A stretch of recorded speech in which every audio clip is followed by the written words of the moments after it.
Hello friends, welcome to my YouTube channel Reena tutorials. आज का जो हमारा टॉपिक है वो है डीसीए का जो फर्स्ट यूनिट है हमारा, फर्स्ट सब्जेक्ट है हमारा फंडामेंटल ऑफ कंप्यूटर। उसके बारे में हम जानेंगे।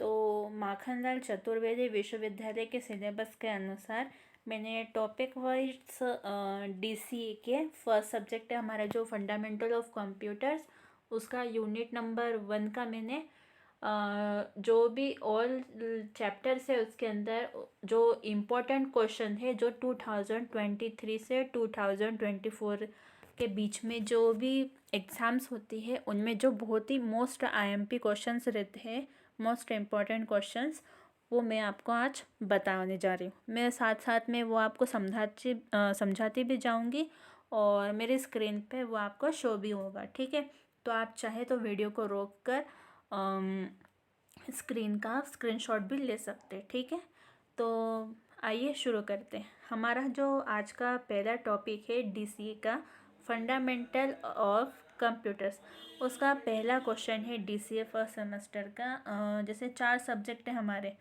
कि पहला है एक तो फंडामेंटल ऑफ कंप्यूटर्स, दूसरा है हमारा पीसी पैकेज जिसमें आ जाएगा माइक्रोसॉफ्ट वर्ड, माइक्रोसॉफ्ट एक्सेल और माइक्रोसॉफ्ट पावर पॉइंट। ठीक है, ये पीसी पैकेज के अंतर्गत आ गया। तीसरा सब्जेक्ट आपका कौन सा होगा? Database using MS access. ठीक है, तो अब हम बात करते हैं पहले फंडामेंटल ऑफ कंप्यूटर्स। तो फंडामेंटल ऑफ कंप्यूटर्स का जो यूनिट फर्स्ट है उसका जो पहला क्वेश्चन है वो है history and development of computers, यानी कंप्यूटर का इतिहास और विकास। ठीक है, तो शुरू करते हैं। स्क्रीन में थोड़ी बड़ी कर देती हूँ जिससे आपको चीज़ समझ में आए। ठीक है, दिख रहा है आपको? तो आप साथ में इसको नोट डाउन भी कर सकते हैं। तो हमारा जो पहला क्वेश्चन था वो है history and development of computer, यानी कि कंप्यूटर का इतिहास और विकास। तो सबसे पहले हम लिखेंगे हेडिंग एबेकस करके, फिर हम लिखेंगे कंप्यूटर का इतिहास लगभग 3000 वर्ष पुराना है जब चीन में एक कैलकुलेशन मशीन एबेकस का आविष्कार हुआ था। यह एक मशीन डिवाइस है जो आज भी चीन, जापान सहित एशिया के अनेक देशों में अंकों की गणना के लिए काम आती है। एबेकस तारों का एक फ्रेम होता है। इन तारों में बीड पिराए रहते हैं, यानी कि पकी हुई मिट्टी के गोले। प्रारंभ में एबेकस को व्यापारिक कैलकुलेशन करने में यूज़ किया जाता था। प्रारंभ में एबेकस को व्यापारिक कैलकुलेशन करने के काम में यूज़ किया करते थे। यह मशीन अंकों को जोड़ने, घटाने, गुना तथा भाग देने के काम में आती है। तो ये एबेकस के बारे में था। ठीक है, ये इस टाइप से एबेकस स्केल रहती है, आपने देखा होगा। और इनके बीच में ये जो पिंड रहते हैं, बीड्स पिरोए हुए रहते हैं, या फिर मिट्टी के गोले। ठीक है, कच्ची मिट्टी के गोले, सॉरी पक्की मिट्टी के गोले है ना, यहाँ पे लिखा पक्की मिट्टी के गोले। अब अगली स्लाइड है हमारी, उसी के अंतर्गत पहले क्वेश्चन जो हमने पढ़ा था ना, ये वाला history and development of computer, इसका दूसरा भाग, तो वो है ब्लेस पास्कल। ठीक है, तो ब्लेस पास्कल यानी कि शताब्दियों के बाद अनेक अन्य यांत्रिक मशीनें अंकों की गणना के लिए विकसित की गई। 17वीं शताब्दी में फ्रांस के गणितज्ञ ब्लेस पास्कल ने एक यांत्रिक अंकीय गणना यंत्र यानी कि मैकेनिकल डिजिटल कैलकुलेटर सन 1645 में विकसित किया गया। इस मशीन को एंडिंग मशीन कहते हैं क्योंकि यह केवल जोड़ या घटाव कर सकती थी। यह मशीन घड़ी और ओडोमीटर के सिद्धांत पर कार्य करती थी। उसमें कई दांतयुक्त चक्रे यानी कि टू-हेड व्हील्स लगी होती थी जो घूमती रहती थी। ठीक है, ये है इसका डायग्राम, दिख रहा है आपको स्क्रीन पर? मैं और थोड़ा सा जूम कर देती हूँ। ये वाला डायग्राम है बेस्ड पास्कल का। ठीक है, तो शुरू करते हैं। बचा हुआ हमारा से चक्रियों के दांतों पर 0 से 9 तक के अंक छपे रहते थे। अब देखते हैं इसके दांतों पर 0 से 9 तक के अंक छपे हैं क्या। हाँ, हमें दिख रहे हैं स्क्रीन पर, ठीक है ना, छपे रहते थे। प्रत्येक चक्री का एक स्थानीय मान होता था, जैसे इकाई, दहाई, सैकड़ा आदि। इसमें एक चक्री के घूमने के बाद दूसरी चक्री घूमती थी। बेस पास्कल की इस एडिंग मशीन को पास्कलिंग भी या पास्कलिंग भी कहते हैं। ये जो चक्री दिख रही है आपको ऐसे गोल गोल गोल गोल, इनमें ये नुकीले दांत हैं, ठीक है। और जो नंबर्स की बात हो रही थी वाइट वाइट ब्लॉक्स में आखिरी तक, ये जो नंबर बने हैं ना, ये 9 तक है, ठीक है। 7 5 3 7 4 2 6 8 9, ठीक है। अब अगली स्लाइड है हमारी, वो है ये वाली, जैकार्डस लूम। सन 1801 में फ्रांसीसी बुनकर जोसेफ जैकार्ड ने कपड़े बुनने के एक ऐसे लूम का आविष्कार किया जो कपड़ों में डिज़ाइन या पैटर्न को कार्डबोर्ड के छिद्रयुक्त पंचकाड़ों से नियंत्रित करता था। इस लूम की विशेषता यह थी कि यह कपड़े के पैटर्न को कार्डबोर्ड के छिद्रयुक्त पंचकाड़ से नियंत्रित करता था तथा पंचकाड़ पर चित्रों की उपस्थिति अथवा अनुपस्थिति द्वारा धागों को निर्देशित किया जाता था। ये रही हमारी पंचकाड़ की मशीन, इस तरह से दिखती है। दिखिए सब आपको, यह है पंचकाड़ की मशीन। इसकी उपस्थिति तथा अनुपस्थिति द्वारा धागों को निर्देशित किया जाता था। ये रहे इसमें धागे। इन धागों की मदद से एक विशेष प्रकार की इंक द्वारा इस कागजों पर प्रिंटिंग की जाती थी, ठीक है। अगला है अपना चार्ल्स बेबेज। तो कंप्यूटर के इतिहास में 19वीं शताब्दी को प्रारंभिक समय का स्वर्णिम युग माना जाता था। अंग्रेजी गणितज्ञ चार्ल्स बेबेज ने एक यांत्रिक गणना मशीन यानी कि मैकेनिकल कैलकुलेशन मशीन विकसित करने की आवश्यकता तब महसूस की जब गणना के लिए बनी हुई सारणियों में एरर आती थी। चूंकि यह टेबल्स हस्तनिर्मित हैंड से थी, इसलिए इसमें एरर आ जाती थी, ठीक है। चार्ल्स बेबेज ने सन 1822 में एक मशीन का निर्माण किया जिसका व्यय ब्रिटिश सरकार ने वहन किया। उस मशीन का नाम डिफरेंस इंजन या डिफरेंस इंजन रखा गया। इस मशीन में गियर और सॉफ्ट लगे रहते थे। यह भाप से चलती थी तथा सन 1833 में चार्ल्स बेबेज ने डिफरेंट इंजन का विकसित रूप एनालिटिकल इंजन तैयार किया जो बहुत ही शक्तिशाली मशीन थी, ठीक है।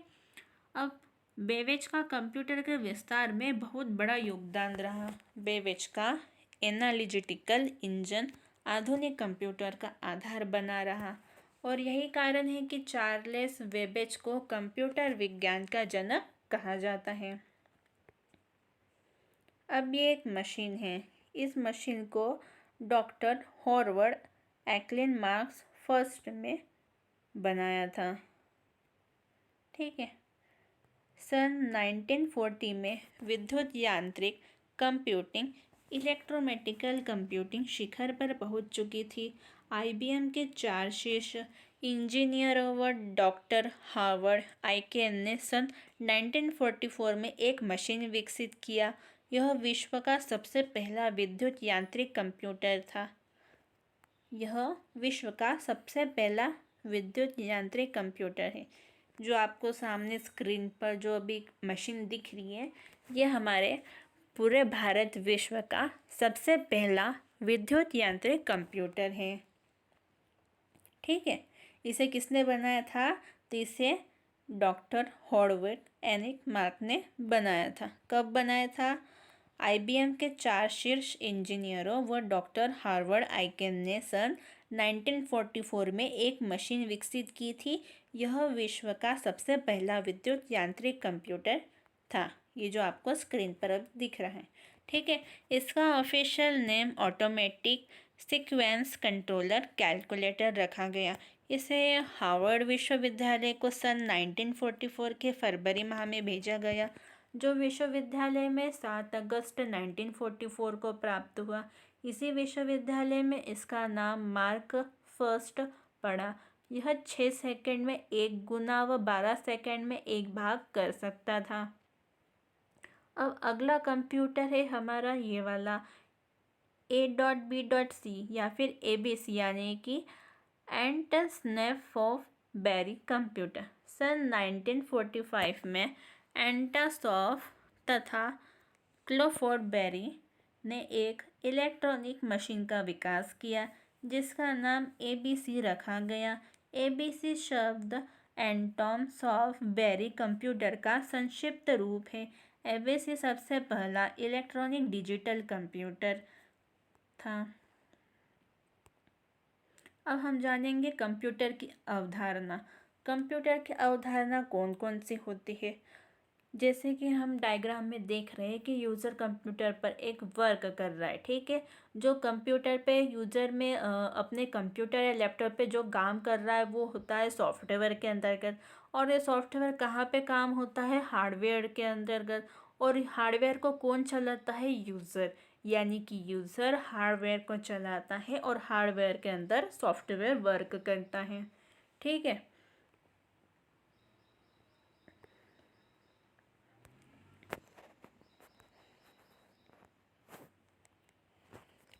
कंप्यूटर का एक ऐसा इलेक्ट्रॉनिक डिवाइस है जो यूज़र द्वारा इनपुट किए गए डेटा में प्रक्रिया करके सूचनाओं को रिजल्ट के रूप में प्रदान करता है। अर्थात कंप्यूटर एक इलेक्ट्रॉनिक मशीन है जो यूज़र द्वारा दिए गए निर्देशों का पालन करती है। इसमें डेटा को स्टोर, पुनर्प्राप्त और प्रोसेस करने की क्षमता होती है। आप दस्तावेजों को टाइप करने, ईमेल भेजने, गेम खेलने और वेब ब्राउज़र करने के लिए कंप्यूटर का प्रयोग कर सकते हैं।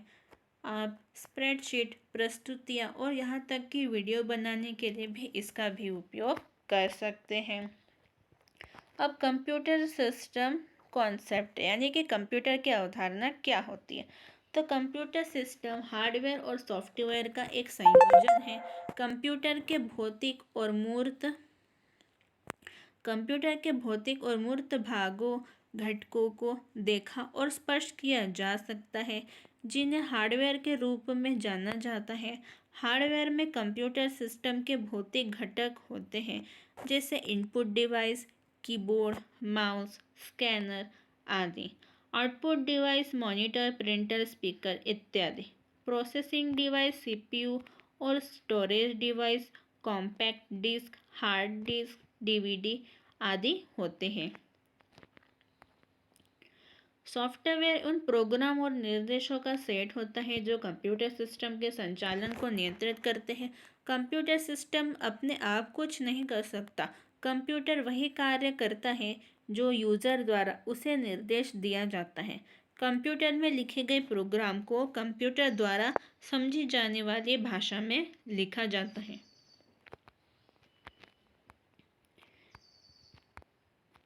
एक या एक से अधिक उद्देश्यों को प्राप्त करने के लिए कार्यरत इकाइयों के समूह को एक सिस्टम कहते हैं। जैसे हॉस्पिटल एक सिस्टम है जिसकी इकाई units, doctors, nurse, medical treatment, operation, patients आदि होती है। इसी प्रकार कंप्यूटर भी एक सिस्टम के रूप में कार्य करता है जिनके निम्नलिखित भाग होते हैं, जैसे कि हार्डवेयर हो गया, सॉफ्टवेयर हो गया और यूज़र हो गया, ठीक है, जैसा आपको डायग्राम में अभी दिख रहा है। अब हार्डवेयर क्या होता है। तो हार्डवेयर कंप्यूटर के वे भाग होते हैं जिसे हम छू सकते हैं, देख सकते हैं, ये हार्डवेयर कहलाते हैं। जैसे keyboard, mouse, printer, scanner, monitor, CPU etcetera. अब सॉफ्टवेयर की बात करते हैं। तो सॉफ्टवेयर वे भाग होते हैं जिन्हें हम छू नहीं सकते हैं, सिर्फ देख सकते हैं, सॉफ्टवेयर कहलाते हैं। जैसे MS वर्ड हो गया, MS एक्सेल हो गया, MS पावर पॉइंट हो गया, या फिर फोटोशॉप या पेज मेकर एक्सेट्रा। ये वो सॉफ्टवेयर होते हैं जिन्हें हम छू नहीं सकते, सिर्फ देख सकते हैं। अब बात करते हैं यूज़र्स की। तो यूज़र्स क्या होते हैं? तो सिंपल भाषा में कहें तो यूज़र्स वे होते हैं जो कंप्यूटर को चलाते हैं या किसी भी मशीन्स को चलाते हैं, उसका उपयोग करते हैं, वे यूज़र्स कहलाते हैं। या वे व्यक्ति जो कंप्यूटर को चलाते हैं, ऑपरेट करते हैं और रिजल्ट को प्राप्त करते हैं, यूज़र्स कहलाते हैं। सरल शब्दों में सारांश समरी वर्ष इसका ये है कि एक या एक से अधिक उद्देश्यों को प्राप्त करने के लिए कार्यरत इकाइयों में समूह को सिस्टम कहा जाता है। दूसरा यह है कि कंप्यूटर के वे भाग जिन्हें हम छू सकते हैं तथा देख सकते हैं, हार्डवेयर कहलाते हैं। कंप्यूटर के वे भाग जिन्हें हम छू नहीं सकते, सिर्फ देख सकते हैं, सॉफ्टवेयर कहलाते हैं।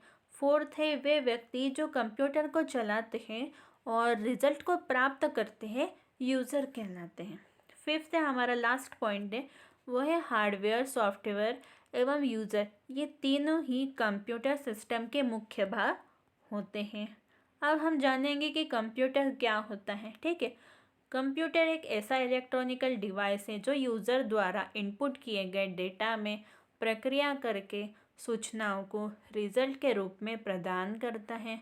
अर्थात कंप्यूटर एक इलेक्ट्रॉनिक मशीन है जो यूज़र द्वारा दिए गए निर्देशों का पालन करती है। अब ये हम जान रहे हैं कंप्यूटर के प्रकार के कंप्यूटर क्या था, तो यह अब हमने जाना।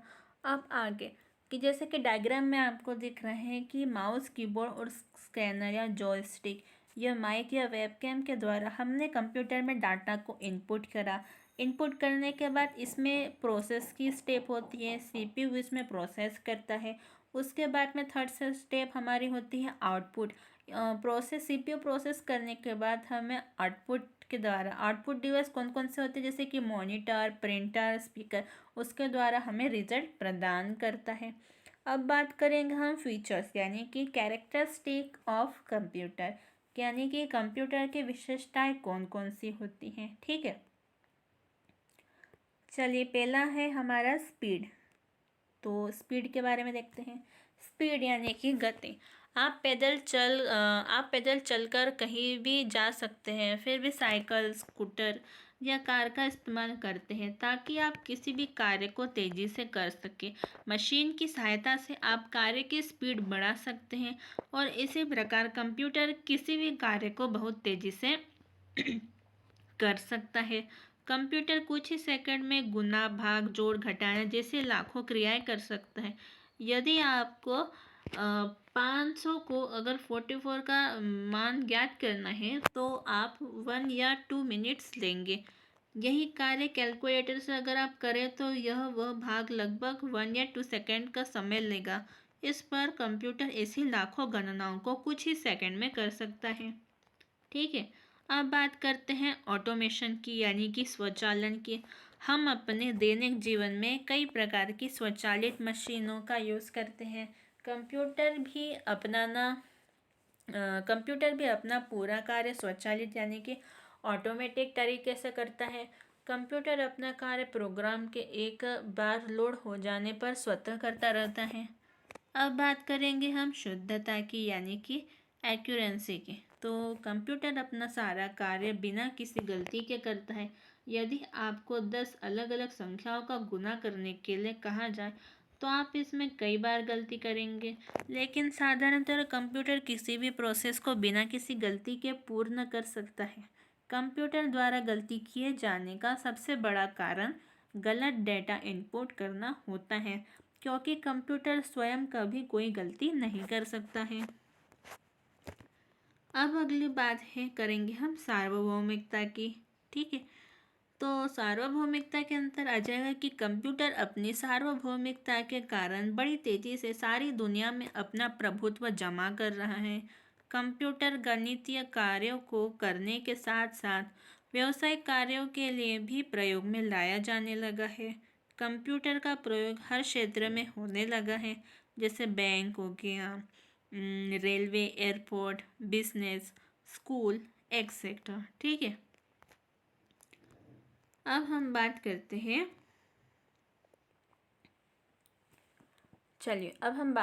हैं उच्च संग्रहण क्षमता यानी कि हाई स्टोरेज कैपेसिटी की। तो एक कंप्यूटर सिस्टम में डाटा स्टोर करने की क्षमता बहुत अधिक होती है। कंप्यूटर लाखों शब्दों को बहुत कम जगह में स्टोर करके रख सकता है। यह सभी प्रकार के data, pictures, files, programs, games and sounds को कई वर्षों तक स्टोर करके रख सकता है तथा बाद में हम कभी भी किसी भी सूचना को कुछ ही सेकंड में प्राप्त कर सकते हैं तथा उसे अपने यूज़ में ला सकते हैं। इसलिए कंप्यूटर को हाई स्टोरेज कैपेसिटी यानी कि उच्च संग्रहण क्षमता भी कहा जाता है। अगला है basic concepts of a computer system या फिर ब्लॉक डायग्राम, यानी कि कंप्यूटर के अवयव और ब्लॉक डायग्राम।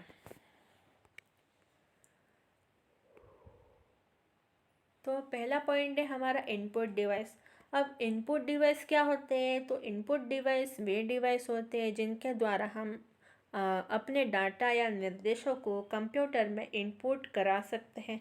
कंप्यूटर में कई इनपुट डिवाइसेस होते हैं। ये डिवाइसेस कंप्यूटर के मस्तिष्क को निर्देशित करते हैं कि वह क्या करे।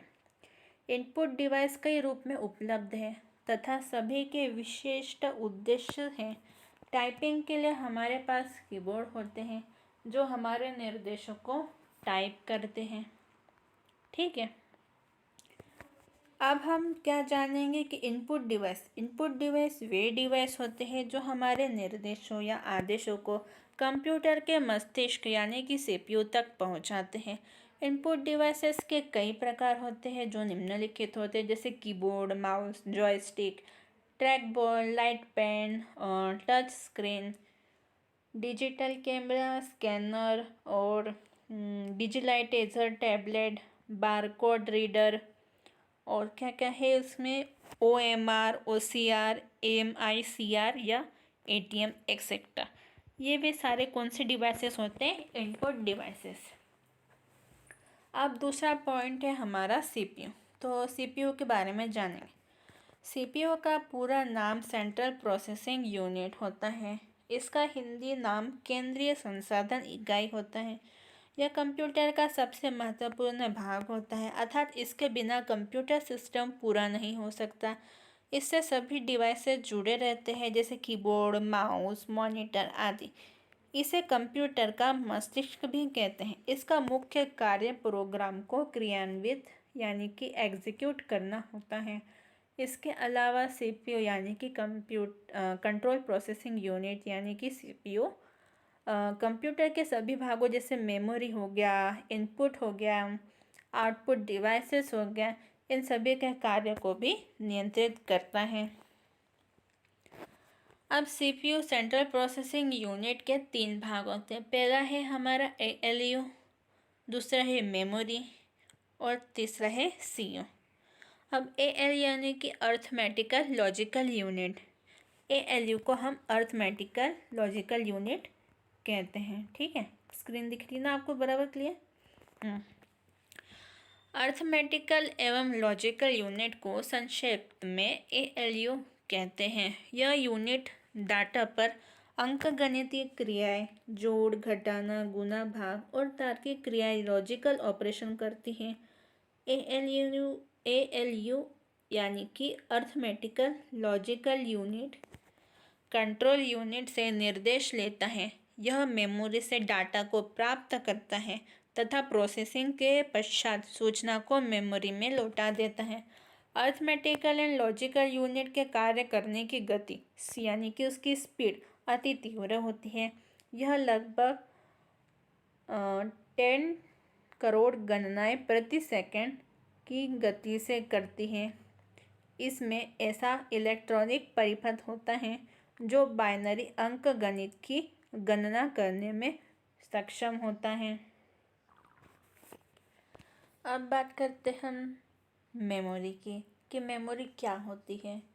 यह इनपुट डिवाइस के द्वारा प्राप्त निर्देशों को कंप्यूटर में संग्रह यानी कि स्टोर करके रखता है। इसे कंप्यूटर की याददाश्त भी कहा जाता है। मानव में कुछ बातों को याद रखने के लिए मस्तिष्क होता है, उसी प्रकार मेमोरी है। यह मेमोरी CPU का अभिन्न अंग है। यह एक संग्राहक उपकरण यानी कि स्टोरेज डिवाइस है अतः इसे कंप्यूटर की मुख्य मेमोरी यानी कि मेन मेमोरी यानी कि आंतरिक मेमोरी यानी कि इंटरनल मेमोरी या प्राथमिक मेमोरी यानी कि प्राइमरी मेमोरी भी कहते हैं। सिंपल बातों में अगर नोट्स में अगर आप लिखना चाहें तो एक हेडिंग ये भी लिख सकते हैं जो आपको स्क्रीन पर दिख रही है डार्क शब्दों में, वो है कंप्यूटर का वह स्थान जहाँ सभी सूचनाओं, आंकड़ों या निर्देशों को स्टोर करके रखा जाता है, मेमोरी कहलाता है। अब हम बात करेंगे सीयू की। तो सीयू का पूरा नाम होता है कंट्रोल यूनिट। ठीक है। तो कंट्रोल यूनिट हार्डवेयर की क्रियाओं को नियंत्रित और संचालित करता है। यह इनपुट आउटपुट क्रियाओं को नियंत्रित यानी कि कंट्रोल करता है। साथ ही मेमोरी और अर्थमेटिकल लॉजिकल यूनिट के मध्य डेटा के आदान प्रदान को निर्देशित करता है। यह प्रोग्राम को क्रियान्वित करने के लिए निर्देशों को मेमोरी में प्राप्त करता है। निर्देशों को विद्युत संकेतों यानी कि इलेक्ट्रिक सिग्नल में परिवर्तित करके यह उचित डिवाइसेस तक पहुंचाता है। अब हम बात करेंगे आउटपुट डिवाइसेस के बारे में। तो चलिए शुरू करते हैं। आउटपुट डिवाइसेस वे डिवाइसेस होते हैं जो यूज़र द्वारा इनपुट किए गए डाटा को रिजल्ट के रूप में प्रदान करते हैं। आउटपुट डिवाइस के द्वारा कंप्यूटर से प्राप्त परिणामों रिजल्ट्स को प्राप्त किया जाता है। इन परिणामों को प्रायः डिस्प्ले डिवाइसेस, स्क्रीन या प्रिंटर के द्वारा यूजर्स को प्रस्तुत किया जाता है।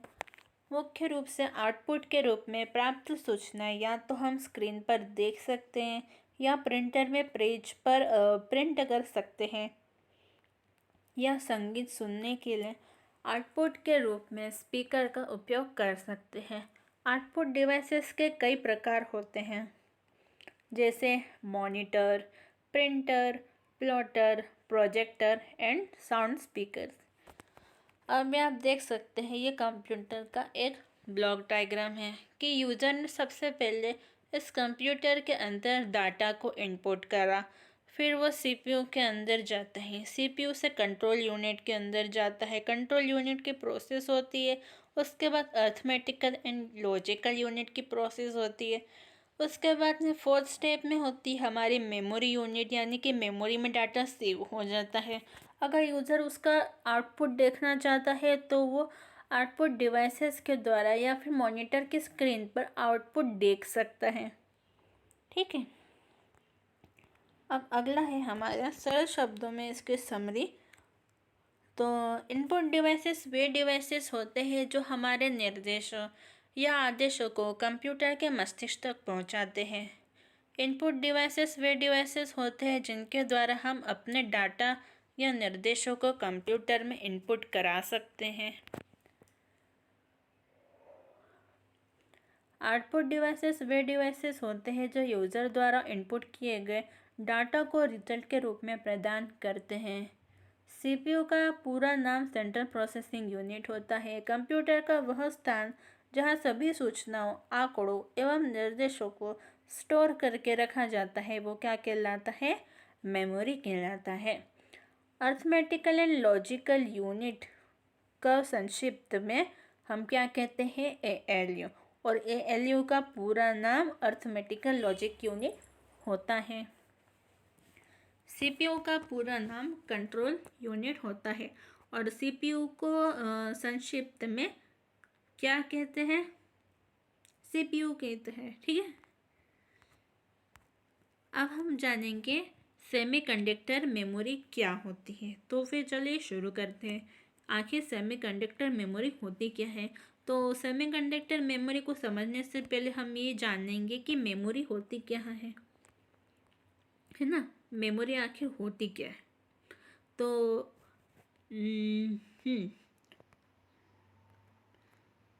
यह डिवाइस इनपुट डिवाइस के द्वारा प्राप्त निर्देशों को कंप्यूटर में संग्रह यानी कि स्टोर करके रखता है।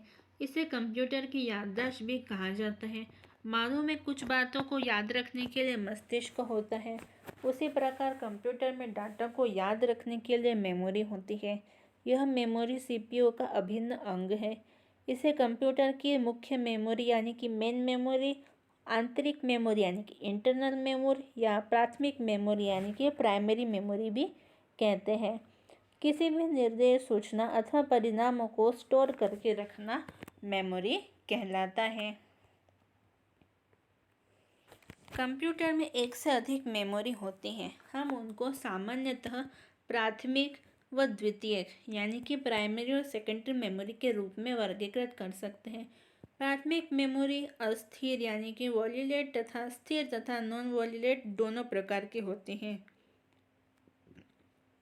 अस्थिर मेमोरी यानी कि टेम्पोररी मेमोरी डेटा को अस्थायी रूप से कंप्यूटर ऑन होने से लेकर कंप्यूटर बंद होने तक ही रखते हैं, अर्थात कंप्यूटर अचानक बंद होने या बिजली के जाने पर कंप्यूटर से डेटा नष्ट हो जाता है। स्थिर मेमोरी यानी कि परमानेंट मेमोरी आपके कंप्यूटर को आरंभ करने में सहायक होती है। इसमें कुछ अत्यंत उपयोगी फर्मवेयर होते हैं और जो कंप्यूटर को बूट करने में मदद करते हैं। बूटिंग कंप्यूटर को शुरू करने की प्रक्रिया को कहा जाता है। इसे मुख्य मेमोरी कहा जाता है। द्वितीयक संग्रहण वह है जो हमारे डाटा को लंबे समय तक रखता है। द्वितीयक संग्रहण कई रूपों में आते हैं, floppy disk, hard disc, CD आदि। चलिए अब शुरू करते हैं बीट अथवा बाइट के बारे में। अब बीट अथवा बाइट क्या होती है? मेमोरी में स्टोर किया गया डाटा 0 या 1 के रूप में परिवर्तित हो जाता है। 0 तथा 1 को संयुक्त रूप से बाइनरी डिजिट कहा जाता है। संक्षिप्त में इन्हें बीट भी कहा जाता है। यह बीट कंप्यूटर की मेमोरी में घेरे के स्थान को मापने की सबसे छोटी इकाई होती है। अब बीट्स कितने प्रकार से होती है, जैसे कि 8 बीट्स बराबर 1 bytes, 1024 bytes is equal to 1 kilo byte बराबर 1 KB। ठीक है। अब जैसे कि 1024 KB is equal to 1 megabyte यानी कि 1 MB।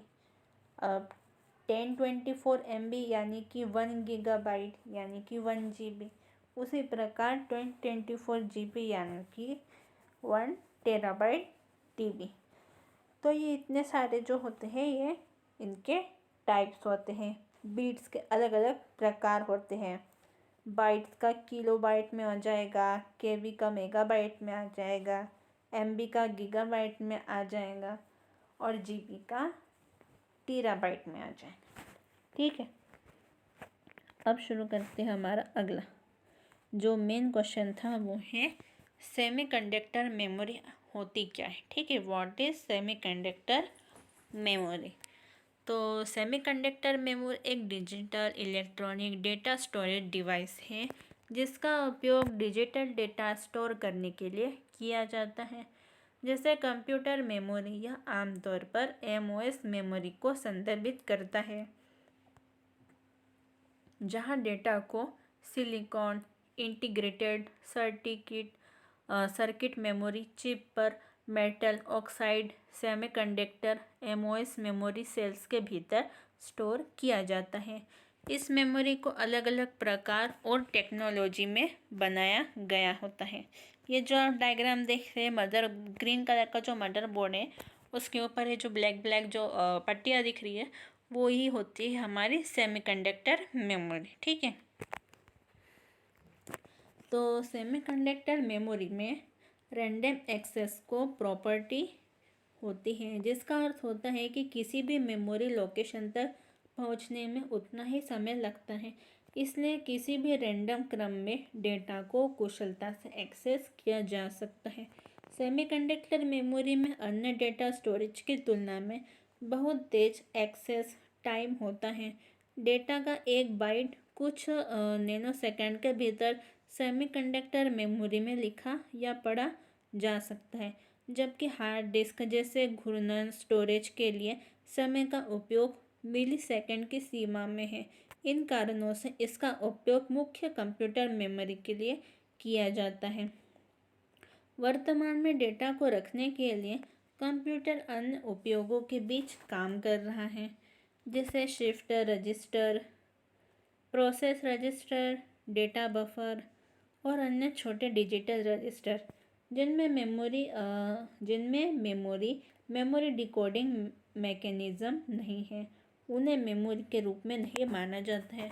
हालांकि वे डिजिटल डेटा को भी स्टोर करते हैं।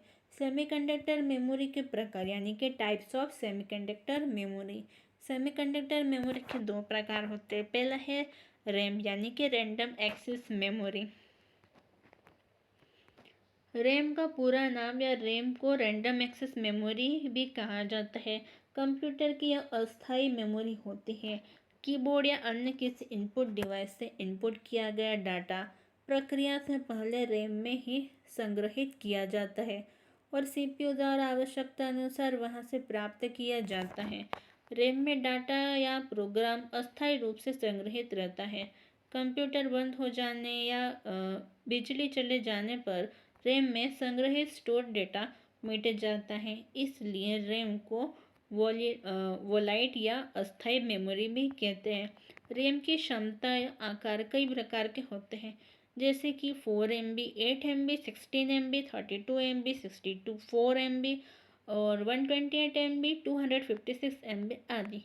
रैम 3 प्रकार की होती है। कंप्यूटर की रीड एंड राइट आर या फिर डब्ल्यू मेमोरी को रैम कहा जाता है। उपयोगकर्ता इसे लिख सकते हैं और इसे जानकारी भी पढ़ सकते हैं। अगला है रोम, यानी कि इसे कहेंगे रीड ओनली मेमोरी। तो रोम का पूरा नाम रीड ओनली मेमोरी भी होता है। यह स्थायी मेमोरी यानी कि परमानेंट मेमोरी होती है, जिसे कंप्यूटर के निर्माण के समय प्रोग्राम स्टोर कर दिए जाते हैं। इस मेमोरी में स्टोर प्रोग्राम परिवर्तित और नष्ट नहीं किए जा सकते, उन्हें केवल पढ़ा जा सकता है, इसलिए यह मेमोरी रीड ओनली मेमोरी कहलाती है। कंप्यूटर का स्विच ऑफ होने के बाद भी रोम में संग्रहित डेटा नष्ट नहीं होता है, अतः यह रोम नॉन वॉलेटाइल या स्थायी मेमोरी कहलाती है, जिसे फर्मवेयर के रूप में भी जाना जाता है। अब हम बात करेंगे सेमीकंडक्टर मेमोरी टेक्नोलॉजीज के बारे में, यानी कि सेमीकंडक्टर मेमोरी की तकनीक कौन कौन सी होती है। तो पहला है पीरोम। पीरोम का पूरा नाम प्रोग्रामेबल रीड ओनली मेमोरी होता है। यह एक ऐसी मेमोरी है, इसमें एक बड़ा डाटा संग्रहित रहता है यानी कि स्टोर रहता है। स्टोर होने के बाद इन्हें मिटाया नहीं जा सकता और न ही परिवर्तन यानी कि चेंज किया जा सकता है। इस वजह से पीरोम चिप को अक्सर वन टाइम प्रोग्रामेबल यानी कि ओटीपी चिप के रूप में जाना जाता है। पीरोम में स्थायी रूप से डाटा को स्टोर या मिटाने के लिए रोम की प्रोग्रामिंग को कभी कभी बर्निंग के रूप में जाना जाता है और इसके लिए एक विशेष मशीन की आवश्यकता होती है, जिसे रोम बर्नर भी कहा जाता है। अब बात करते हैं हम ईपीरोम के बारे में। ईपीरोम का पूरा नाम erasable programmable read only memory होता है। यह पीरोम की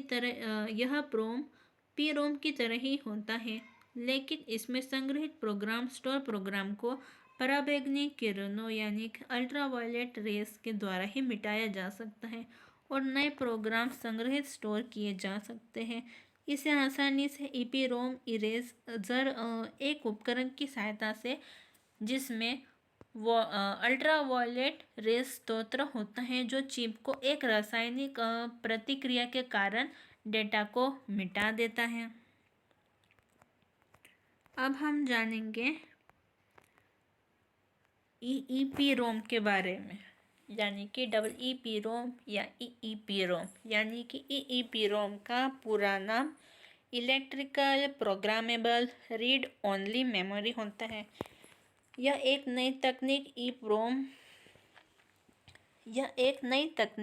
ईईप्रोम भी है, जिसमें मेमोरी में प्रोग्राम को विद्युत विधि से मिटाया जा सकता है। इसे हाइब्रिड मेमोरी भी कहा जाता है, क्योंकि यह रैम के समान पढ़ता है, लिखता है, लेकिन रोम के समान डेटा रखता है। यह रैम और रोम का एक मिश्रण होता है। अब हम जानेंगे डायनेमिक रैम के बारे में। तो डायनेमिक रैम को संक्षिप्त में डी रैम कहा जाता है। रैम यानी कि सबसे अधिक साधारण डी रैम, यह प्रत्येक बीट को स्टोर करने के लिए एक MOSFET यानी कि मोस्ट फील्ड इफेक्ट ट्रांसटर और एक MOS यानी कि कैपेसिटर से युक्त मेटल ऑक्साइड सेमीकंडक्टर यानी कि MOS मेमोरी सेल्स का उपयोग करता है। इस प्रकार की रैम घनत्व में सबसे सस्ती और उच्चतम है, इसलिए इसका उपयोग कंप्यूटर में मुख्य मेमोरी के लिए किया जाता है।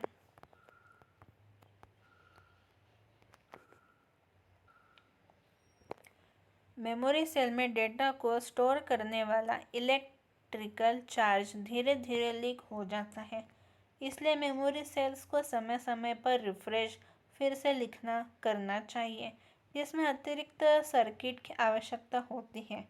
रिफ्रेश प्रक्रिया कंप्यूटर द्वारा आंतरिक रूप से नियंत्रित की जाती है और अपने उपयोगकर्ताओं के लिए पारदर्शी होती है। इसे जल्दी जल्दी रिफ्रेश करने की आवश्यकता पड़ती है। रिफ्रेश का अर्थ यहाँ पर चिप को विद्युत अवशोषित करना होता है। यह 1 सेकंड में लगभग हजारों बार रिफ्रेश होता है तथा प्रत्येक बार रिफ्रेश होने के कारण यह पहले की विषय वस्तु को मिटा देती है। इसके जल्दी जल्दी रिफ्रेश होने के कारण इसकी जो स्पीड होती है, इसकी जो गति होती है, वो भी कम हो जाती है। अब हम बात करेंगे SRAM के बारे में। SRAM यानी कि स्टैटिक रैम ऐसी रैम है जो कम रिफ्रेश होती है। कम रिफ्रेश होने के कारण यह डाटा को मेमोरी में अधिक समय तक रखती है। डी रैम की अपेक्षा SRAM तेज तथा महंगी होती है। यह कई MOSFETs पर निर्भर करता है, जो प्रत्येक बिट को स्टोर करने के लिए एक डिजिटल फ्लिप फ्लॉप बनाता है। यह DRSAM की तुलना में कम घना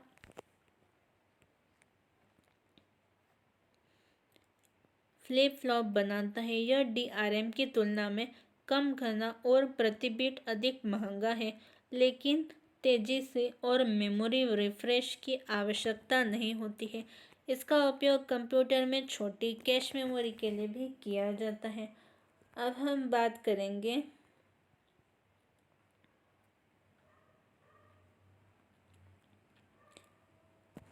साइंक्रोनस रैम के बारे में।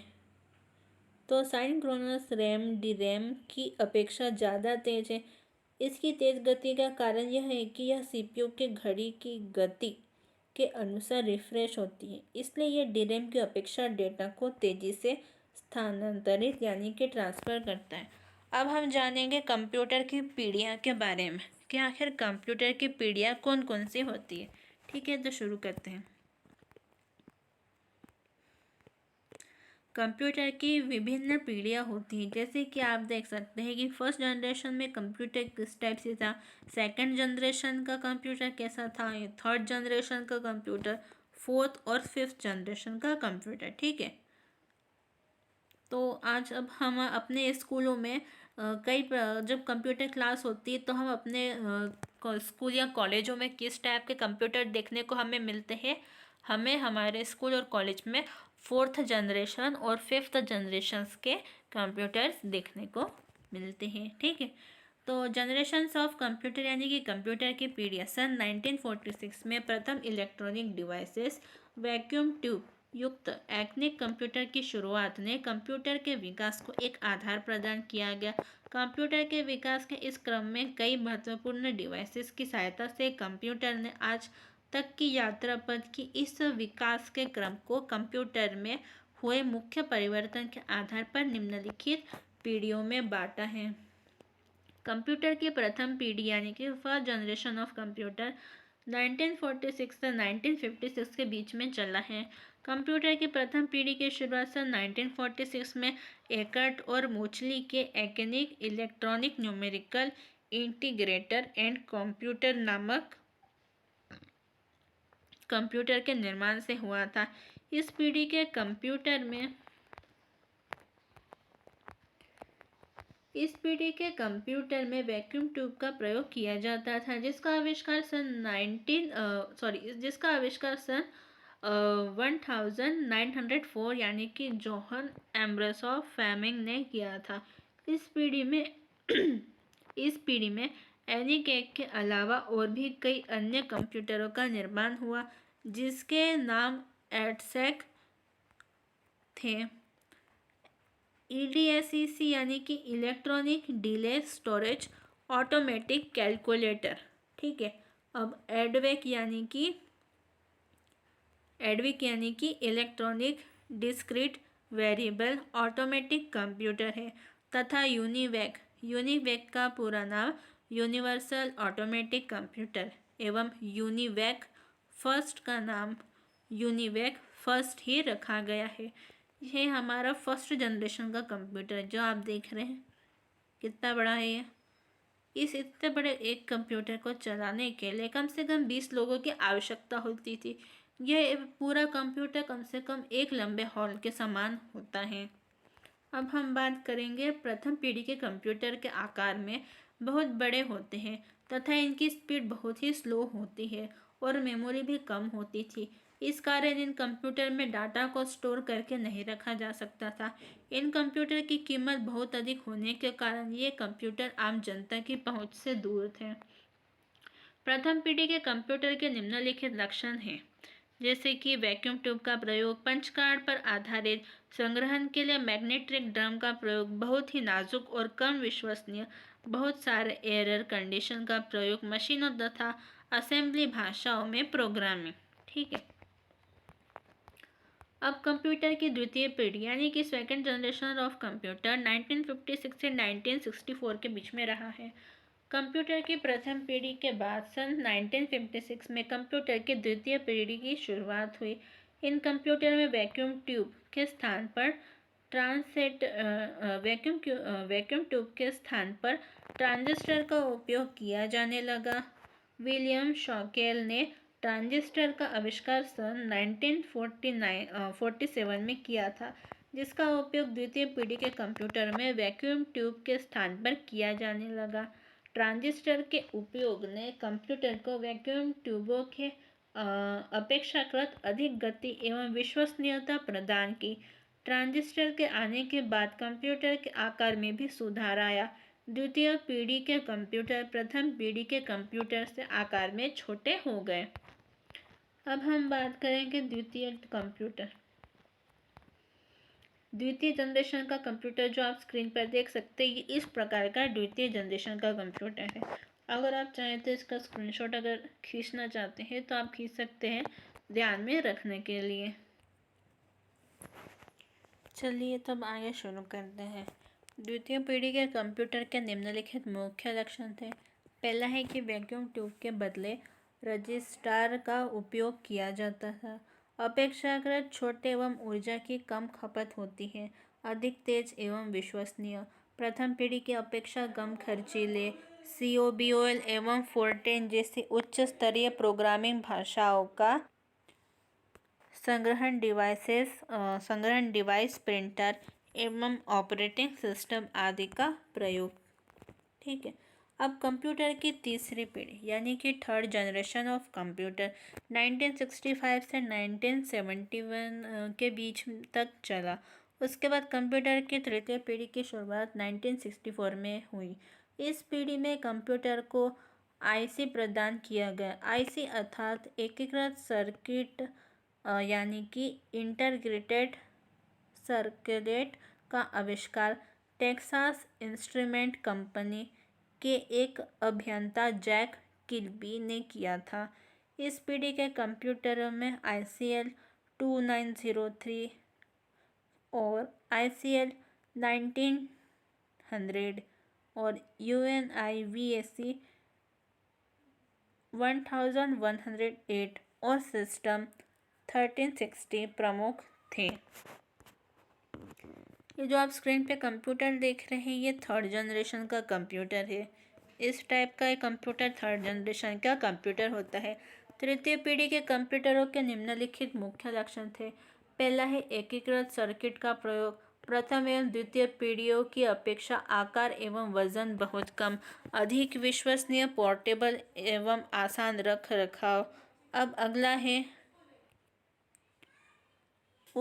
उच्च स्तरीय भाषाओं का वृहद स्तर पर प्रयोग।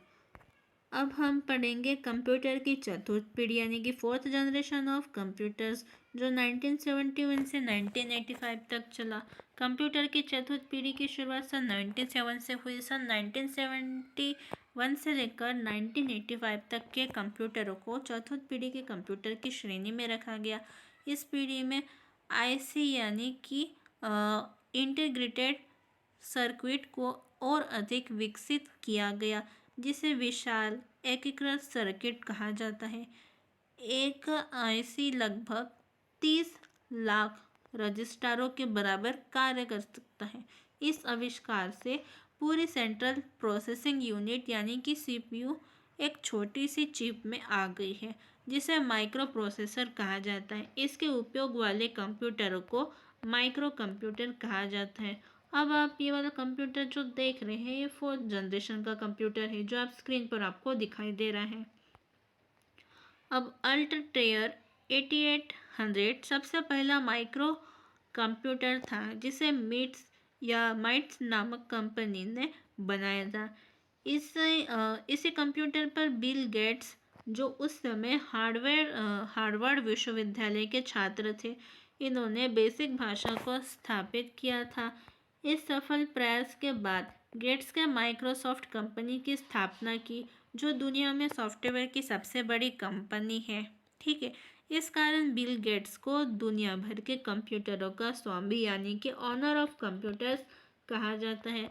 चतुर्थ पीढ़ी के आने से कंप्यूटर के युग में एक नई क्रांति आई है।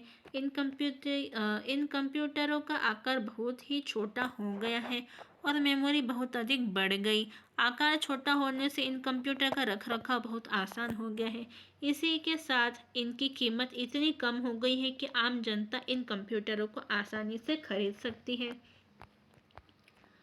इस पीढ़ी के कंप्यूटर के निम्नलिखित मुख्य लक्षण हैं।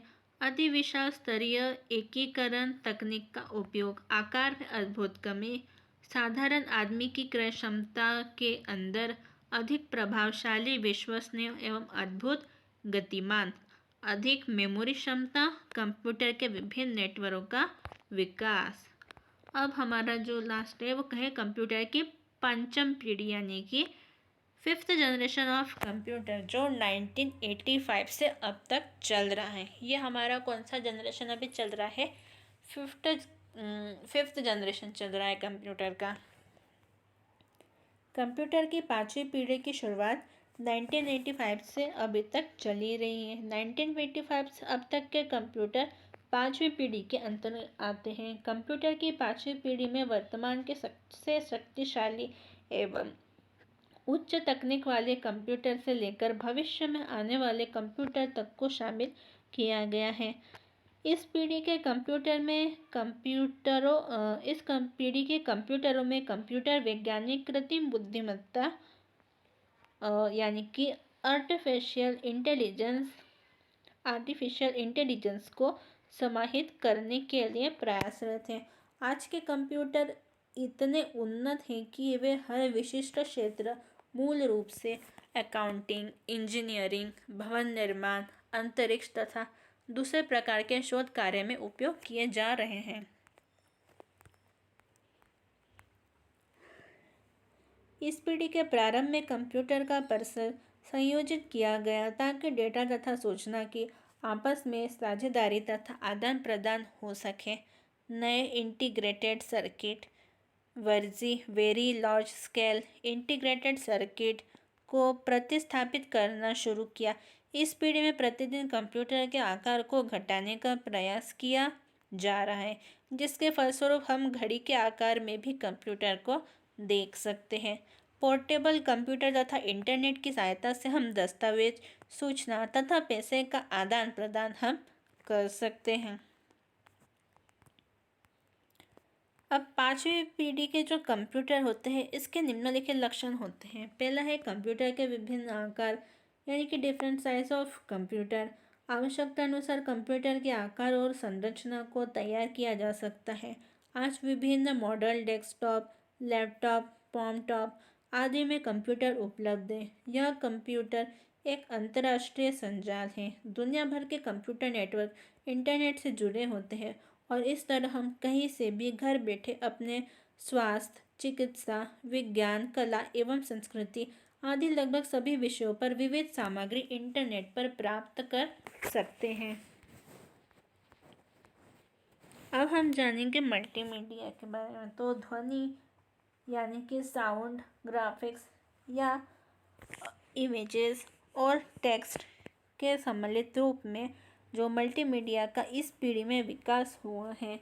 नए अनुप्रयोग यानी कि न्यू एप्लीकेशंस। कंप्यूटर की तकनीक अति विकसित होने के कारण इसके अनुप्रयोग तथा फिल्म निर्माण, यातायात नियंत्रण, उद्योग, व्यापार एवं शोध आदि के क्षेत्र में कंप्यूटर का निर्माण किया गया है। अब हम जानेंगे कंप्यूटर के प्रकार, टाइप्स ऑफ कंप्यूटर, वो भी हिंदी में।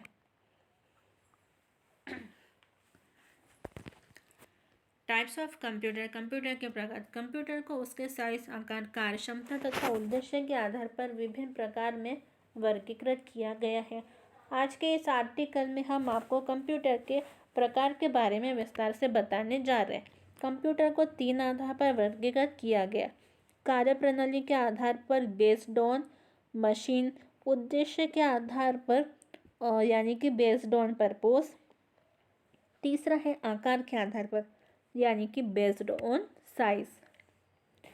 अब ये क्लासिफिकेशंस ऑफ कंप्यूटर का जो ब्लॉक डायग्राम है इस प्रकार से। बाय टाइप कौन कौन से हो गए कंप्यूटर के, तो एनालॉग, डिजिटल और हाइब्रिड। साइज के हिसाब से माइक्रो, मिनी, मेनफ्रेम और सुपर कंप्यूटर। और बाय पर्पस के हिसाब से तो जनरल पर्पस और स्पेशल पर्पस। ठीक है। अब कार्यप्रणाली के आधार पर बेस्ड मैकेनिज्म। ठीक है, तो कार्यप्रणाली के आधार पर हम इन्हें 3 भागों में बांटेंगे, जैसे कि एनालॉग, डिजिटल एंड हाइब्रिड में वर्गीकृत किया गया है। Analogue computer. Analogue computer, analogue computer वे कंप्यूटर होते हैं जो भौतिक मात्राओं जैसे दाब, तापमान, लंबाई, ऊंचाई को मापकर या उनके परिणाम अंकों में व्यक्त करते हैं। ये कंप्यूटर किसी राशि का परिणाम तुलना के आधार पर करते हैं, जैसे कि थर्मामीटर। एनालॉग कंप्यूटर मुख्य रूप से विज्ञान और इंजीनियरिंग के क्षेत्र में प्रयोग किए जाते हैं, क्योंकि इन क्षेत्रों में मात्राओं का अधिक उपयोग होता है। उदाहरण के लिए जी आप एक पेट्रोल पंप में लगा एनालॉग कंप्यूटर पंप से निकले पेट्रोल की मात्रा को मापता है और फिर लीटर में देखता है तथा उसके मूल्य की जब वो गणना करता है तो गणना करके स्क्रीन पर दिखता है। ठीक है। अब हम बात करेंगे डिजिटल कंप्यूटर के बारे में। तो डिजिटल कंप्यूटर के बारे में बात करेंगे तो डिजिटल कंप्यूटर यानी कि डिजिट का अर्थ होता है अंक, अर्थात डिजिटल कंप्यूटर वह कंप्यूटर होता है जो अंकों की गणना करता है। डिजिटल कंप्यूटर वे कंप्यूटर होते हैं जो व्यापार को चलाते हैं, घर का बजट तैयार करते हैं और प्रकार के कंप्यूटर किसी भी चीज़ की गणना करके हाउ मैनी मात्रा यानी कि मात्रा में कितने आधार पर उसका प्रश्न का उत्तर देता है। ये जो आप देख रहे हैं डिजिटल कंप्यूटर है। ठीक है। अब हम जानेंगे हाइब्रिड कंप्यूटर के बारे में। हाइब्रिड कंप्यूटर का अर्थ होता है अनेक गुण धर्मों वाला होना, अतः वे कंप्यूटर जिनमें एनालॉग कंप्यूटर और डिजिटल कंप्यूटर दोनों के गुण होते हैं वो हाइब्रिड कंप्यूटर कहलाते हैं। जैसे पेट्रोल पंप पर मशीन भी एक हाइब्रिड कंप्यूटर होती हैं। अब उद्देश्य के आधार पर है ना, तो यानी कि बेस्ड ऑन पर्पस, तो कंप्यूटर को उद्देश्य के आधार पर दो भागों में स्पेशल पर्पस और जनरल पर्पस के आधार पर वर्गीकृत किया गया है। स्पेशल पर्पस यानी कि स्पेशल पर्पस कंप्यूटर ऐसे कंप्यूटर होते हैं जिन्हें किसी विशेष कार्य के लिए तैयार किया जाता है। इनकी सीपीयू की क्षमता उस कार्य के अनुसार होती है, यानी कि इनके कंट्रोल प्रोसेसिंग यूनिट की जो क्षमता उस कार्य के अनुरूप होती है जिसके लिए इन्हें तैयार किया जाता है, जैसे अंतरिक्ष विज्ञान, मौसम विज्ञान, उपग्रह संचार, अनुसंधान एवं शोध, यातायात नियंत्रण, कृषि विज्ञान, चिकित्सा आदि। अब बात करते हैं जनरल पर्पस के बारे में। तो जनरल पर्पस कंप्यूटर ऐसे कंप्यूटर होते हैं जिन्हें सामान्य उद्देश्य के लिए तैयार किया गया है। इन कंप्यूटर में अनेक प्रकार के कार्य करने की क्षमता होती है, जिनमें हम उपस्थित सीपीयू की क्षमता तथा कीमत की कम होती है। इन कंप्यूटर्स का प्रयोग सामान्यतः कार्य हेतु जैसे पत्र तैयार करना या फिर डॉक्यूमेंट तैयार करना या फिर डॉक्यूमेंट को प्रिंट करना आदि के लिए इस कंप्यूटर का जनरल पर्पस के लिए इसका यूज़ किया जाता है। अब आकार के आधार पर बेस्ड ऑन कंप्यूटर, तो कंप्यूटर के आकार के आधार पर हम निम्न श्रेणियों में बांट सकते। पहला है सुपर कंप्यूटर। ये सबसे अधिक गति वाले कंप्यूटर व अधिक क्षमता वाले कंप्यूटर होते हैं। इनमें एक से अधिक सीपीयू लगाए जा सकते हैं व एक से अधिक व्यक्ति एक साथ कार्य कर सकते हैं। ये कंप्यूटर सबसे महंगे होते हैं, वे आकार में बहुत बड़े होते हैं। अब बात करेंगे हम मिनी कंप्यूटर के बारे में। तो मिनी कंप्यूटर के कुछ अधिक व मेमोरी वाले कंप्यूटर मिनी कंप्यूटर कहलाते हैं। इनमें एक से अधिक सीपीयू हो सकते हैं व ये माइक्रो कंप्यूटर को महंगे होते हैं। मिनी कंप्यूटर का उपयोग यातायात में यात्रियों के लिए आरक्षण प्रणाली का संचालन और बैंकों के बैंकीय कार्यों के लिए होता है। हम मेनफ्रेम कंप्यूटर की बात करते हैं। तो मेनफ्रेम कंप्यूटर मिनी कंप्यूटर से कुछ अधिक गति व क्षमता वाले कंप्यूटर मेनफ्रेम कंप्यूटर कहलाते हैं। ये कंप्यूटर आकार में बहुत बड़े होते हैं। इसमें अत्यधिक मात्रा के डेटा पर तीव्रता से प्रोसेस करने की क्षमता होती है, इसलिए इनका उपयोग बड़ी कंपनियों, बैंकों, रेलवे आरक्षण, सरकारी विभाग द्वारा किया जाता है। अब हम बात करेंगे माइक्रो कंप्यूटर के बारे में। तो आइए शुरू करते हैं। Micro computer. माइक्रो कंप्यूटर, इस कंप्यूटर को माइक्रो कंप्यूटर दो कारणों से कहा जा सकता है। पहला, इस कंप्यूटर में माइक्रो प्रोसेसर का प्रयोग किया जाता है। दूसरा, यह कंप्यूटर दूसरे कंप्यूटर की अपेक्षा आकार में छोटा होता है। माइक्रो कंप्यूटर आकार में इतना छोटा होता है कि इसको एक स्टडी टेबल अथवा एक बेरिफिकेस यानी कि एक अटैची में भी हम रख सकते हैं। यह कंप्यूटर सामान्यतः सभी प्रकार के कार्य कर सकता है। इसकी कार्य प्रणाली को लगभग बड़े कंप्यूटर के समान ही होती है, परंतु इसका आकार उनकी तुलना में कम होता है। इस कंप्यूटर पर सामान्यतः एक ही व्यक्ति कार्य कर सकता है।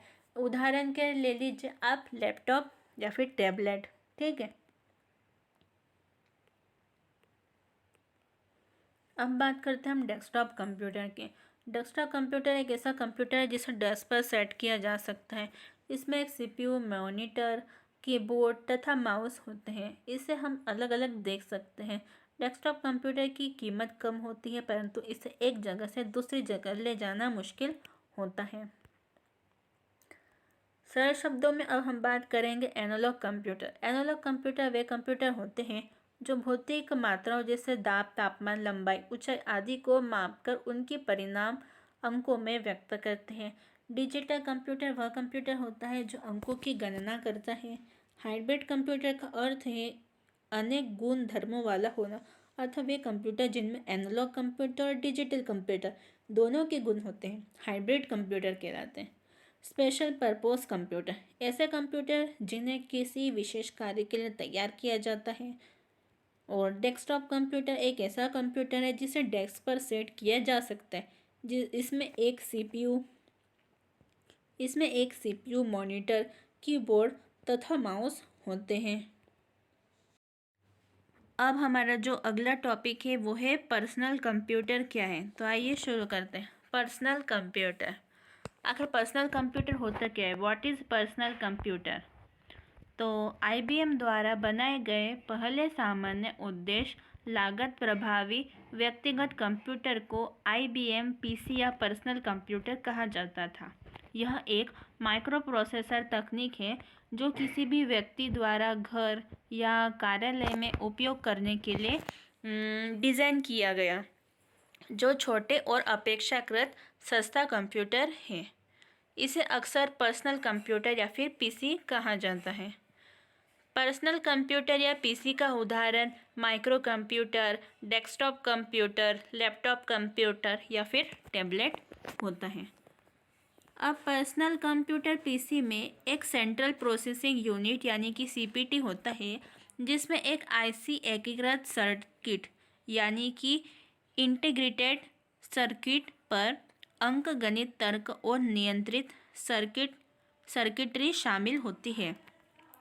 मेमोरी दो प्रकार की होती है, मुख्य मेमोरी जैसे रैम और रोम, चुंबकीय हार्ड डिस्क एचडीडी और कॉम्पैक्ट डिस्क, और विभिन्न इनपुट आउटपुट डिवाइस जिसमें एक डिस्प्ले स्क्रीन, कीबोर्ड और माउस, मॉडेम और प्रिंटर शामिल होता है।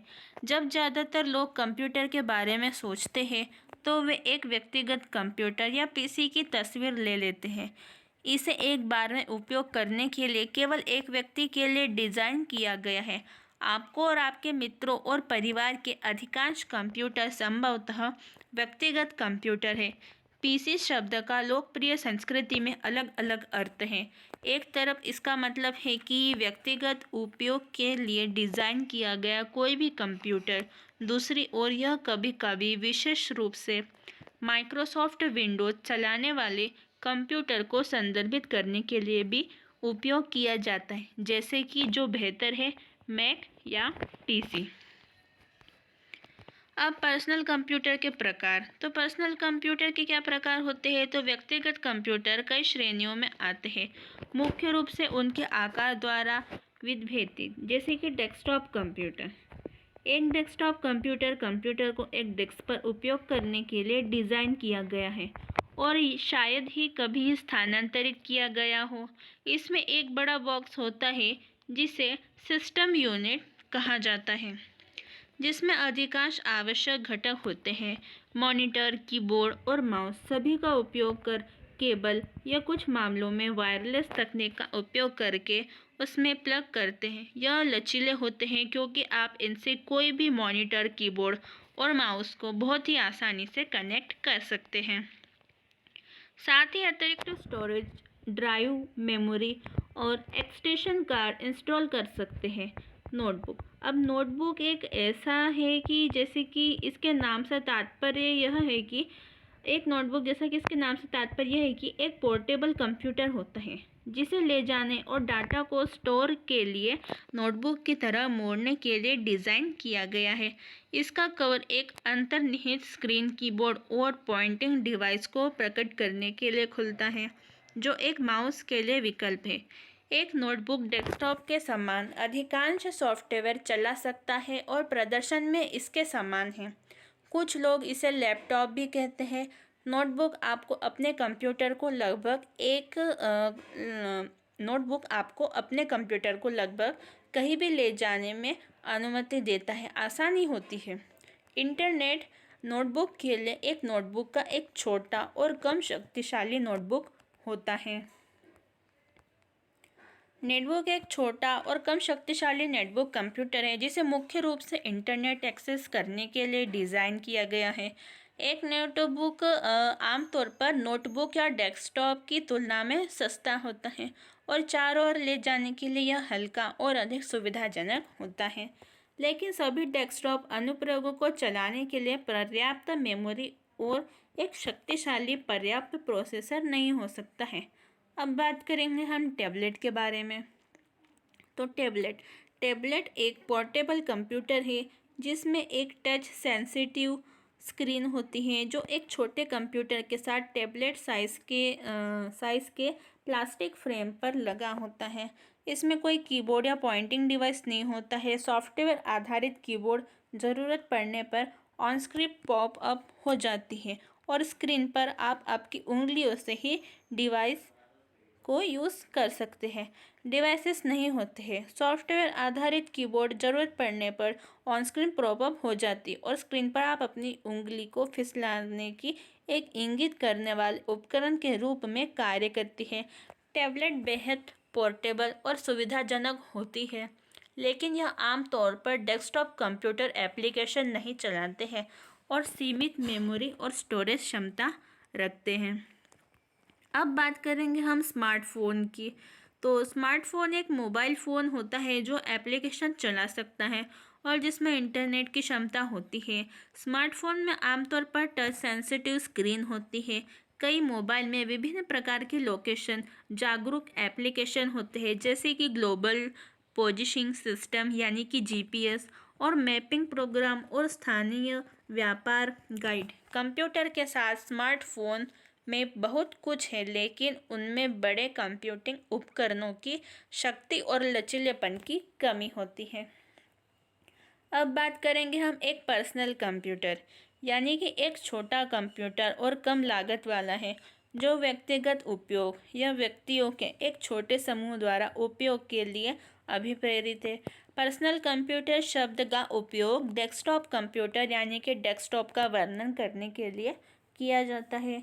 यह अक्सर संक्षिप्त पीसी या माइक्रो कंप्यूटर के लिए छोटा होता है, जिसका अंग्रेजी में अर्थ पर्सनल कंप्यूटर होता है। यह बहुत ही सामान्य प्रकार की मशीनें होती है। अब हम बात करेंगे पर्सनल कंप्यूटर का इतिहास यानी कि हिस्ट्री ऑफ पर्सनल कंप्यूटर। बेशक व्यक्तिगत कंप्यूटिंग उद्योग के लिए 1981 की सबसे महत्वपूर्ण घटना IBM PC की शुरुआत 12 अगस्त को हुई थी। इस कंप्यूटर ने 8 बिट बस यानी कि इंटेल 8088 पर 16 बिट CPU चलाया, जिसमें 5 विस्तार स्लॉट थे। कम से कम 16 KB रैम शामिल है और इसमें 2 पूर्ण ऊंचाई 5.25 ड्राइव बे हैं। पर्सनल कंप्यूटर से पहले PC कंप्यूटर बड़े संगठन के लिए डिज़ाइन किए गए थे, जिन्होंने कई उपयोगकर्ताओं के लिए पतले टर्मिनलों को एक ही बड़े कंप्यूटर से जोड़ा था, जिनके संसाधनों को सभी उपयोगकर्ताओं के बीच शेयर किया गया था। पर्सनल कंप्यूटर PC का आगमन टर्मिनलों की गणना की परंपरा को तोड़ते हैं। 1980 के दशक के उत्तरार्ध तक प्रौद्योगिकी के विकास ने एक छोटे से कंप्यूटर का निर्माण करने के लिए संभव बना दिया, जिसे एक व्यक्ति खुद उपयोग कर सकता है। अब बात करेंगे हम पर्सनल कंप्यूटर के उपयोग की। Uses of personal computer. Personal computer PC का उपयोग वर्ड प्रोसेसिंग, इंटरनेट संचार और ध्वनि संरचनाओं के लिए और DTP के साथ कार्य करने के लिए किया जाता है। PC दुनिया भर में प्रौद्योगिकी का एक बड़ा सबसे महत्वपूर्ण टुकड़ा है। PC की डाटा प्रोसेसिंग क्षमताओं ने उनके उपयोग को जोड़ा है। आजकल पर्सनल कंप्यूटर के उपयोगकर्ताओं को ऑपरेटिंग एनवायरनमेंट तथा एप्लीकेशन प्रोग्राम की अच्छी जानकारी हो सकती है, परंतु यह आवश्यक नहीं है कि वह प्रोग्रामिंग में रुचि रखता हो तथा कंप्यूटर प्रोग्राम को लिखने में सक्षम हो। अंततः पर्सनल प्रोग्रामों को लिखने में सक्षम हो। पर्सनल कंप्यूटरों के लिए अधिकतर सॉफ्टवेयर इसके प्रयोग के सहजता तथा यूजर फ्रेंडली होने को ध्यान में रखकर ही लिखे जाते हैं, किंतु सॉफ्टवेयर उद्योग निरंतर पर्सनल कंप्यूटर के नए उत्पाद को व्यापक श्रृंखला प्रदान करता रहता है। संक्षेप में पर्सनल कंप्यूटर के प्रयोग में निम्नलिखित बिंदुओं का समावेश होता है, जो मैं आपको अभी अपने स्क्रीन पे दिखा रही हूँ। आप इसे ध्यान से नोट कर लीजिए। जैसे कि सिंगल ऑपरेटिंग सिस्टम चलाना, वर्ड प्रोसेस जैसे Microsoft word, adobe PageMaker, open office .org इत्यादि का प्रयोग कर कोई पत्र टाइप करना, या फिर स्प्रेडशीट जैसे माइक्रोसॉफ्ट एक्सेल इत्यादि का प्रयोग कर अकाउंट्स व्यवस्थित करना, ग्राफ बनाना, चार्ट तथा शीट तैयार करना, MS पावर पॉइंट का प्रयोग करना, प्रेजेंटेशन बनाना, डाटाबेस मैनेजमेंट सिस्टम तथा रिलेशन डेटाबेस मैनेजमेंट सिस्टम का प्रयोग करना, साथ ही इंटरनेट सेवाएं तथा www, FTP और टेलनेट इत्यादि का प्रयोग करना, सामान्य उद्देश्य अनुप्रयोगों जैसे कि टेली कस्टमाइज किए गए सॉफ्टवेयर इत्यादि का प्रयोग करना, डेस्कटॉप पब्लिशिंग सॉफ्टवेयर जैसे कोरल ड्रॉ हो गया, फोटोशॉप हो गया, एक्सेट्रा इत्यादि का प्रयोग करना। आज पर्सनल कंप्यूटर का प्रयोग ऑफिस में नहीं बल्कि घरों में गेम खेलने में और शिक्षा में अधिकतर प्रयोग किया जा रहा है। आज के पर्सनल कंप्यूटर की क्षमता पुराने पर्सनल कंप्यूटर से कहीं ज़्यादा होती है, जिससे इन्हें कई तरीके से प्रयोग में ला सकते हैं। आज पर्सनल कंप्यूटर के माध्यम से लोग पैसे भी कमाने लगते हैं। साथ ही जैसे घर बैठे इंटरनेट के माध्यम से टाइपिंग का काम या फिर ऑनलाइन मार्केटिंग का काम या फिर ऑनलाइन बिजनेस का काम या फिर घर बैठे ऑनलाइन ऑफिस का काम भी इत्यादि कर सकते हैं बिना ट्यूटोरियल्स। तो फ्रेंड्स, आज हमने माखनलाल चतुर्वेदी विश्वविद्यालय के नए सिलेबस 2023 से 24 के अनुसार डीसीए का जो हमारा फर्स्ट सब्जेक्ट था फंडामेंटल ऑफ कंप्यूटर्स, उसका हमने यूनिट एंड टॉपिक वाइज आज आपको सारे नोट्स बता दिए हैं। अब हमारी जो अगली वीडियो होगी वो डीसीए के जो फर्स्ट सब्जेक्ट था हमारा फंडामेंटल ऑफ कंप्यूटर्स का, उसकी मैंने आपको अब यूनिट फर्स्ट के बारे में सारे नोट्स बता दिए हिंदी में। अब हमारा जो सेकंड वीडियो रहेगा वो डीसीए का फंडामेंटल ऑफ कंप्यूटर्स का सेकंड यूनिट रहेगी। उसके भी मैं आपको unit and topic wise all notes बताऊंगी। तो अगर आपको मेरी वीडियो पसंद आ रही है तो आप प्लीज़ लाइक कीजिए, ज़्यादा से ज़्यादा शेयर कीजिए, मेरे चैनल को सब्सक्राइब कीजिए और बेल आइकन पर क्लिक करना बिल्कुल भी मत भूलिए। तो फिर फ्रेंड्स, मिलते हैं अब अपने नेक्स्ट वीडियो में। ओके फ्रेंड्स, तब तक के लिए बाय बाय।